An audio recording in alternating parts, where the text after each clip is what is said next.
Bonjour, suite de l'apprentissage de Premiere Pro, on est sur la Creative Cloud de version 2014 du logiciel et on va aujourd'hui parler de compositing et de base de compositing. Alors le compositing, ça consiste à manipuler plusieurs objets vidéo dans la même image. Là pour l'instant j'ai un seul objet, c'est mon image ici camerounaise de cette centrale de gaz. Si je viens prendre un des titres que j'avais créé dans une des leçons précédentes et le poser par-dessus ici, bon, ce titre là il a un background donc il recouvre toute l'image. Mais si maintenant je vais dans, ici je le sélectionne et dans options d'effet, vous voyez ici, je peux regarder, si j'ouvre ici, jouer sur son échelle et notamment voilà, le rendre plus petit ici. Je peux aussi jouer sur sa position, comme ça, en horizontale, verticale ici, sur son échelle et sur sa rotation, voilà ici. Mais tous ces attributs-là, je peux aussi jouer dessus et c'est beaucoup plus simple, directement sur le visualiseur. Comment? En cliquant ici sur le petite figure qui me montre les points. Ici, vous voyez, j'ai des petites poignées sur les coins, avec les petits points représentant ici, je peux regarder comme ça. Et vous le voyez, je respecte l'échelle quand je fais ça. Alors je vais me remettre la rotation à 0 pour qu'on le voit mieux. Vous voyez ici, quand je tire sur n'importe quel coin, je respecte le ratio longueur-largeur de mon titre gaz camère. Si je voulais le déformer, c'est-à-dire pas avoir le ratio ici, je déclique échelle uniforme ici, et vous voyez là à ce moment-là, je peux m'amuser à l'agrandir en le déformant comme ça. Mais si ça me plaît pas et que je veux revenir à un ratio d'origine, j'appuie sur Maj en même temps. Et là, vous voyez, en appuyant sur Maj, ça me bloque le ratio longueur-largeur. Je ne peux pas distordre l'image comme ça. Mais le plus simple, c'est de laisser échelle uniforme comme ça.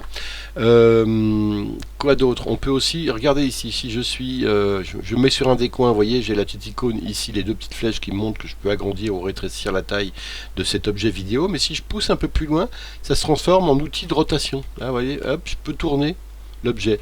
Et là, je le tourne de manière très sévère, mais si je m'éloigne, vous voyez que ça peut être plus fin. Parce que voilà, c'est comme un levier ici. Plus je suis loin et plus mais il faut que je reste dans l'image, sinon ça marche plus. Dans les versions précédentes ça marchait, mais plus là. Voilà, donc je peux le tourner de manière plus ou moins fine comme ça. Et je peux jouer sur la taille à l'intérieur. Il y a une chose sur laquelle qu'on ne peut pas faire à l'intérieur ici, c'est de bouger ici le centre qui en fait représente le point d'ancrage. Pour le moment, quand je le fais tourner ici, regardez, ça tourne autour du point central. Ce point central, c'est la petite croix là qu'on voit là au milieu ici. Et cette petite croix là, c'est le point d'ancrage. Je peux changer. Je peux le changer comment? Là pour le coup c'est ici que je peux le changer. Regardez, donc là je le fais bouger cette petite croix et je vais le mettre dans un des coins. Voilà, par exemple je suis sur le bord ici, sur le côté, et si je remonte un petit peu comme ça, voilà, là maintenant je vais changer la position de mon objet, parce que ça aussi je ne vous l'ai pas encore dit, mais effectivement en prenant l'objet en plein milieu, on peut bouger sa position comme ça.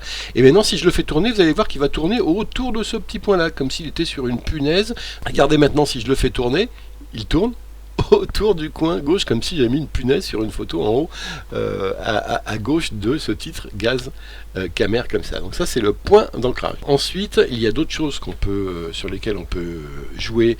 Encore une fois, ici c'est sur l'opacité. Donc on peut baisser quand on fait du compositing. Et on peut faire de l'animation, on verra après comment créer des points d'animation, il faut faire bouger tout ça.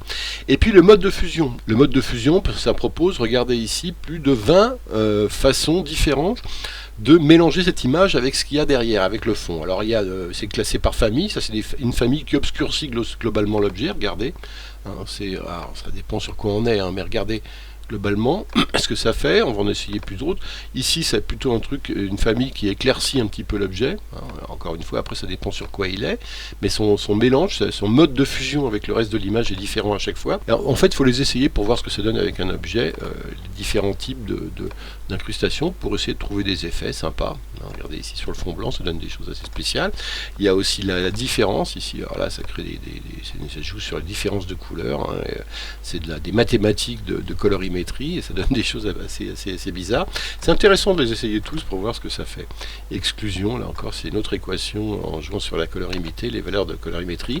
Soustraction, là encore autre chose. Et il y a une dernière chose que je voulais voir aujourd'hui, c'est les couches alpha. Alors on va prendre autre chose, on va oublier ce titre, on va l'enlever pour le moment, et on va prendre, alors c'est un logo en fait que j'ai de web vidéo ici. Alors cet objet de la même manière, regardez, si je vais sur ici, cliquer là, hop, je peux jouer sur sa taille, sa dimension, etc. Et vous allez voir que cet objet, en fait, il a une couche alpha.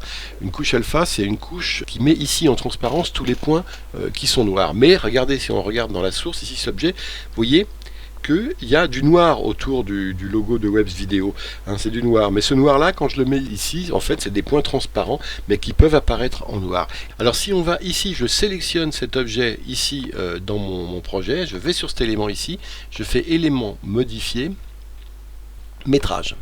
Et là, regardez, on peut choisir d'ignorer la couche alpha ici. Si je fais ignorer ici la couche alpha et OK, regardez, cette couche alpha, la fameuse couche de transparence qui fait que les points noirs deviennent transparents, eh ben, on l'ignore. Donc les points noirs redeviennent des points noirs.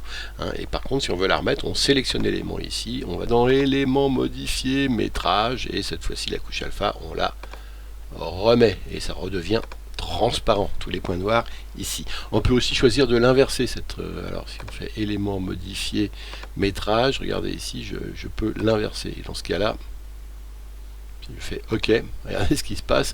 J'ai mon masque et cette fois-ci j'ai un masque en forme de médiator de guitare, hein, comme ça. Et si que je peux bouger, et ça peut servir à masquer un point ici. Si j'agrandis mon image, ça peut me servir à faire un vrai masque de la taille de toute l'image. Voilà, comme ça, ici, que ensuite je bouge, hein, et ça peut être autre chose, ça peut me servir à autre chose. Ici encore, je joue sur l'échelle ici de ce masque, et ça peut servir à faire un masque en forme de médiator dans une image. Hein. Donc ça, c'est obtenu en faisant ici modifier et inverser la couche alpha, et je me sers du noir cette fois-ci comme un masque, et tout le reste, tout ce qui n'est pas noir, devient transparent. On a inversé la couche alpha de cet objet.